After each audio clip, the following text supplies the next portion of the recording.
আমরা এখন ওঠার চেষ্টা করছি সুখিয়া ভ্যালি পাহাড়ের চূড়ায়। যে বৃষ্টির জন্য এটা খুব ভয়ানক। বৃষ্টির দিনে যে পাহাড়ের রূপ অন্যরকম হয়, এর রূপ লাবণ্য বেড়ে যায়। ওয়াও, কি চমৎকার! এখানে নদী আছে, পাহাড় আছে, সমুদ্র আছে। যেসব বঙ্গেতে জন্মে হিংসে বঙ্গবাণী, সেসব কাহার জন্ম নির্ণয় নেই জানি জানি। আচ্ছা, কত সুন্দর আমাদের দেশ। আমরা এখন ওঠার চেষ্টা করছি সুখিয়া ভ্যালি পাহাড়ের চূড়ায়।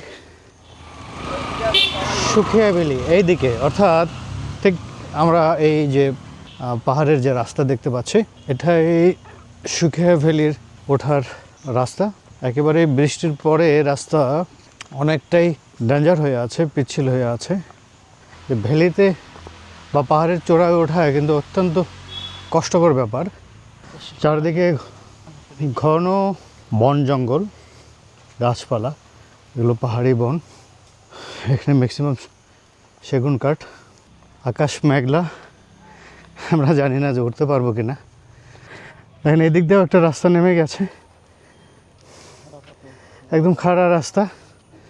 যদি একটু রাস্তা দেখেন, একেবারেই খাড়া রাস্তা নিচে নেমে গেছে। আমরা প্রথম ধাপেও উঠে নাই, আরও অনেক দূর যেতে হবে। এতক্ষণ বেশ ভালোই আসছিলাম, সমতল জায়গা ছিল, কিন্তু দেখেন এই যে আস্তে আস্তে আমরা উপরের দিকে উঠছি। ওই পাশে আরেকটা পাহাড়, ওটাকে দুখিয়া পাহাড় বলে। আমরা অবশ্যই আপনাদের চেষ্টা করব দেখানোর জন্য দুখিয়া পাহাড় এবং সুখিয়া পাহাড়ের মাঝখানে একটা নদী। দেখেন ঠিক পাহাড়ের উপর থেকে অন্য অনেক দূরে কিছু পাহাড় দেখা যাচ্ছে। এটা থানচি পাহাড়ে কিন্তু অনেক দূরে। দেখেন কি দুর্গম। যে বৃষ্টির জন্য এটা খুব ভয়ানক। বৃষ্টির দিনে যে পাহাড়ের রূপ অন্যরকম হয়, এর রূপ লাবণ্য বেড়ে যায়।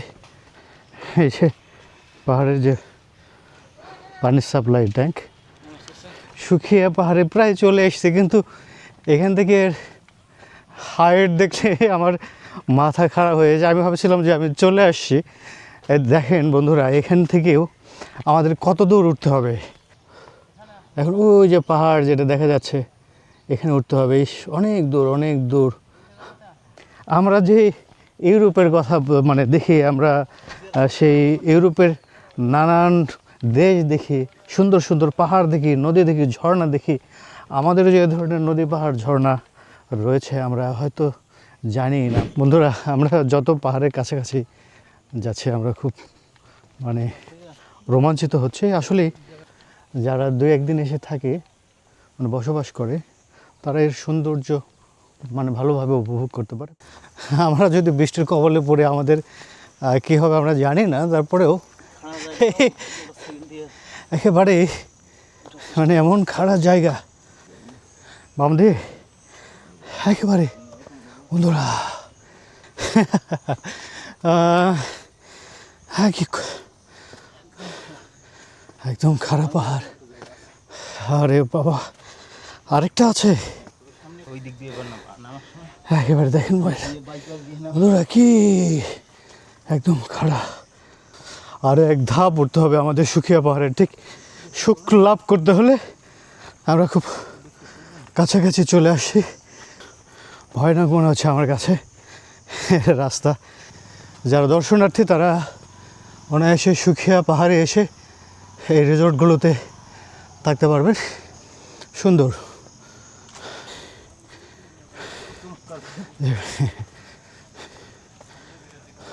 ওয়াও, কি চমৎকার! হ্যাঁ বন্ধুরা, দেখতে পাচ্ছেন আমাদের সেই পাহাড়, হ্যাঁ নদী। আমরা ইউরোপের চেয়ে কম কিসে। আমাদের এই বাংলাদেশ কত সুন্দর। এখানে নদী আছে, পাহাড় আছে, সমুদ্র আছে। খুব চমৎকার, খুব চমৎকার জায়গা। সম্ভবত এখন সবচেয়ে ডেঞ্জার যে জায়গা, মানে একবারে সুখিয়া ভ্যালির চড়াই উঠতে যাচ্ছি। আর কত দূর, আর অল্প গহীন অরণ্যর মধ্য দিয়ে পাহাড়ের চূড়ায় প্রবেশ করতে যাচ্ছে। শেষ হয়ে হইল না শেষ, মানে আমরা বলছি যে আরেকটু হলেই আমরা চলে আসছি, কিন্তু আমরা কি আরও উপরে উঠবো? এদিকে না এটাই, এই যে বন্ধুরা দেখেন কি অপূর্ব, ওটাও পাহাড়, সুখিয়া পাহাড়ের একটা অংশ। মানে এখানে কোনো পাহাড়ের শেষ নাই, চারদিকে পাহাড়। এখানে তুমি আগে উঠছিলা? আচ্ছা, খুব দূর থেকে যেটা দেখছিলাম যে রিসোর্টগুলো একদম পাহাড়ের চূড়ায়, একদম টপে। চলে আসি, এটা হাওয়া চলে আসছে আমরা সুখিয়া ভ্যালি।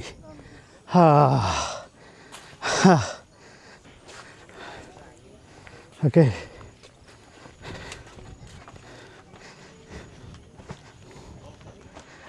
এই যে সেই নদীটা আমরা একেবারে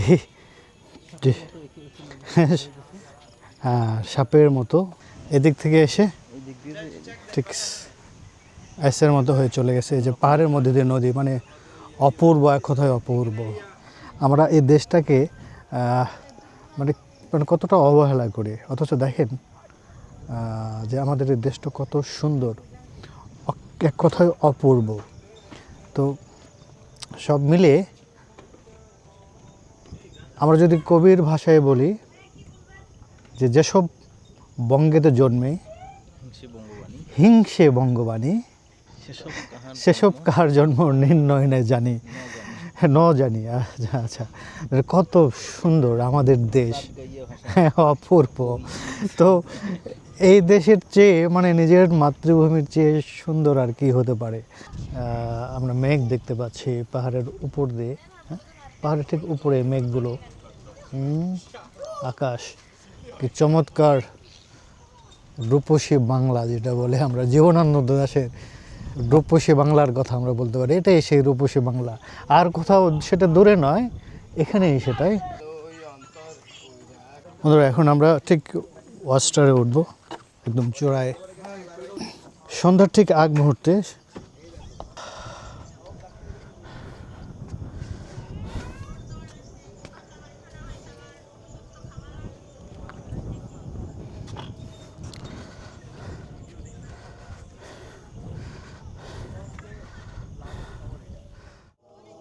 যে আসলে পাহাড়ের অনুভূতির সাথে অন্য কোনো কিছুর অনুভূতির মিল হয় না।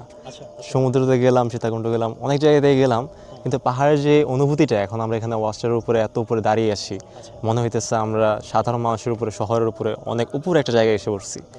অনুভূতিটা আসলে অন্য রকমের, বাতাস আসতেছে, ইচ্ছে করতেছে এখানেই থেকে যাই, আর নিচে নাই।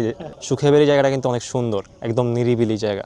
আবার এদিকে অনেক আনএক্সপ্লোর জায়গা আছে, যেমন ওইদিকে বর্ডারের কারণে যাওয়া হয় না। কিন্তু যদি বিদেশের মতো, আমেরিকা, ইউরোপের মতো আসলে রুটটা থাকতো, এখানে অ্যাক্সেস থাকতো, বিভিন্ন দেশের মধ্যে পারস্পরিক সম্পর্কটা ভালো থাকতো, তাহলে কিন্তু এখানে রাস্তা করলে অথবা রুট করলে অনেক সুন্দর সুন্দর জায়গা পাওয়া যেত। যেটা আমরা এখন দেখতে পাচ্ছি চারপাশেই মেঘ, এখন সকালে আমরা আশা করছি আরও সুন্দর ভিউ পাবো। আসলে বাংলাদেশে ট্রাভেলিং জিনিসটাকে উদ্বুদ্ধ করা হয় না। যেমন আমরাও আসছি, আমাদের পারমিশন দিতে অনেক কষ্ট হয়েছে। ইউরোপ আমেরিকা কিন্তু অনেক ফ্রি, তারা আসলে ঘোরাটাকে উদ্বুদ্ধ করে। বাংলাদেশে এটাকে দেখা হয় না, শুধু পড়ালেখা নিয়েই থাকো, ওইভাবে জীবনযাপন কাটাও। সুখিয়া ভ্যালি পাহাড়ের উপরে যে ওয়াচ টাওয়ারে আছি, আমরা দেখলাম যে আমাদের আসলে এই যে পাহাড়, এখানে নদী, আমরা চিন্তা করি যে আমাদের দেশটা হয়তো ইউরোপ বা আমেরিকা বা অন্য দেশের তুলনায় মানে অসুন্দর বা সুন্দর নয়, তাদের দেশ সুন্দর। কিন্তু আমরা যা দেখলাম যে আমাদের দেশটা কেবল অপূর্ব, মানে এত সুন্দর জায়গা, আমাদের বাংলাদেশে এত সুন্দর সুন্দর জায়গা আছে, হয়তো আমরা জানি না। বন্ধুরা, নিজের দেশকে ভালোবাসুন, দেশটাকে বুকের মধ্যে ধরুন। এদেশের চেয়ে সুন্দর আর কোনো দেশ নেই। এদেশ আমার, এদেশ আপনার, এদেশ আমাদের মাতৃভূমি। সবাই ভালো থাকবেন, সবার জন্য শুভকামনা।